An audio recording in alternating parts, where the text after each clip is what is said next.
White Noise Blocks because we used to be called Threshold, and apparently there's another one of them. We got an angry email off them saying change your name or we're taking legal action. So we changed names. We spent the better part of about 3 days trying to come up with a name. Everything I came up with, or me and Dave came up with, it was like it was already taken. Somebody else had it. So with us being at the time, I think we were heavily into the Beatles at the time. Yeah. So we were listening to the White Album by the Beatles quite a lot. And listening to a bit of Elbow as well and stuff. And Elbow have got an EP called Noisebox. Right. And I wanted a Beatles reference in there, and Noisebox sounded quite good, so it was like, we'll buy Noisebox reference it too, you know. And then we went for that.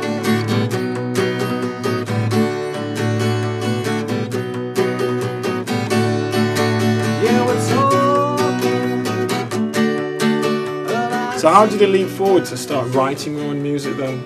Well, I can't even remember. Somebody just had a riff to start with. Yeah, I came in with this little bit of a riff, and then it was like, all right, okay, well, and then drummer goes off on one. Like you just follow what I do, you do whatever you do, and then it all just kind of fell together into this mess of a song. That was the first song. This is fucking amazing. We haven't played it for about 3 years. That song in question. And like I penned down some lyrics and stuff, and to think back now, and if we were to go back and play it now, it'd still be crap. But to think back at like the lyrics that I'd wrote, I thought, oh, God, that is horrendous. Why did I ever do that? But from there it went on, and that was like the first time we'd ever tried writing a song. Yeah. So from there it went on, and we just progressed and kind of learned a little bit more about, you know, how to write music and well, write a song.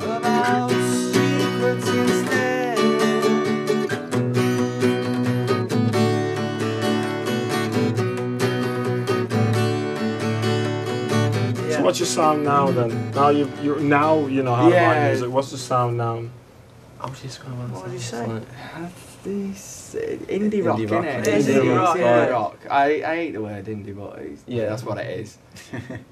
Yeah, with indie. But we sort of settled down now. The more recent songs are starting to sound not the same, but they've got a similar vein. Yeah, they've got a pattern to them now. They've got like driving bass lines. Yeah. More than like typical indie. I think that our style of music, I mean, we've all got our own individual influences from here, there and everywhere. You know, Giles likes stuff like Queens of the Stone Age and that kind of stuff. David Cooper on the end loves pretty much anything and everything. You can play pretty much anything and everything. Yeah, me and Dave have got very similar tastes in music, and I think, you know, we're influenced heavily by musically wise. I think, you know, the Arctic Monkeys, Joy Division, Libertines, Stone Roses, Doves, you know, and then some older stuff, you know, like the Beatles, the Kinks. Yeah. You can't not be influenced by the Beatles. Bowie, you know, all that kind of stuff. Yeah. That all you can. I think if you listen to any of our music, you can kind of hear bits of that coming through on certain songs and stuff. And like you said, once you guys got all of that together, then you just gigged relentlessly. Pretty much, yeah. Yeah. So the attitude is, you know, a gig's a gig, wherever it may be. We'll play as long as there's somebody watching us. Yeah. We've played as well, it's like no one watching us. Yeah. And like I say, we were just gigging and we have been doing for God knows what, about 4.5 years, just gigging around Manchester, around Stockport, and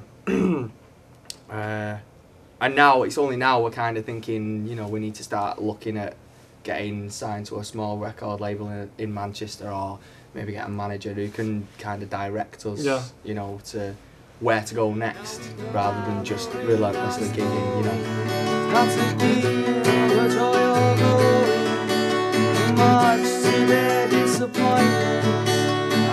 So even though you guys have clearly been doing it just for the love of the music, what tracks have you got out there, and what's this music delivering now then? We've got one that we've just recently wrote, that's not even been recorded yet. But called Other Side. We've been gigging it, haven't we? Yeah, we've been gigging it. Down well, actually. Yeah, people tend to like it. I think a lot of people tend to like Secrets Yeah, that's I been think that, and we've got one as well called the Passion Fruit Mango Slapper. Right. crazy. So name. we're going to need to know a little bit more about that then. What's the idea behind that? Came to you in a dream, didn't it? Well, Just it like was, all good songs. yeah, it was about, it was after a night out. I was a little bit worse for wear, Right. couldn't really sleep, and I was laying in bed at about, 4 o'clock in the morning, staring at the ceiling. And I remember thinking to myself in my drunken state, what's a passion fruit look like? What's a passion fruit look like? And then all I could think then was an exotic fruit, and then my mind wandered even further, and I ended up thinking of like an exotic dancer kind of thing. Right. It's a big night out, Yeah, it was a good night. It was a good night. It was a good night. And all I had was this image of like the Hawaiian, in the grass skirt and all that, but like a pole dancer version of that, and it was just this weird image I had in my head, and then it just kind of like rolled off my tongue like Passion Fruit Mango Slapper, and then I kind of thought, there's probably a song in that, isn't there? I'll have a go. So I started writing the lyrics, and at the time I'd been messing about with this like funky, chuggy, rhythm guitar, and we were playing about with it in practice, and then it was like, oh, actually, I've got some weird lyrics to go with this weird song. And we just stuck a load of like chorus on all the guitars and had this really funky, it's a bit different from all the rest, but we love it. I love playing it, and that seems to go down quite well. Yeah, we're talking about secrets. Yeah, we're talking. So you've got a lot to look forward to. So what have we got coming up now? Where are people going to be hearing you guys? We've got a gig. Retro Bar. We've got a gig Retro Bar we've got a gig 19th in Retro Bar in Manchester. 19th of September. Where else? 1st of November, I think. 1st of November, Eagle we've Inn. got the Eagle Inn, haven't we? We've got 2 weddings in October. Yeah, we're quite busy. Yeah. So obviously there's a lot of call for what you guys produce as well, and it's all on there. All this is on your Facebook page as well. And just for everybody else's ease of mind, where is it? How is it labelled out there? You probably have to search White Noise Box Band, because it normally comes up with a load of white noise machine crap.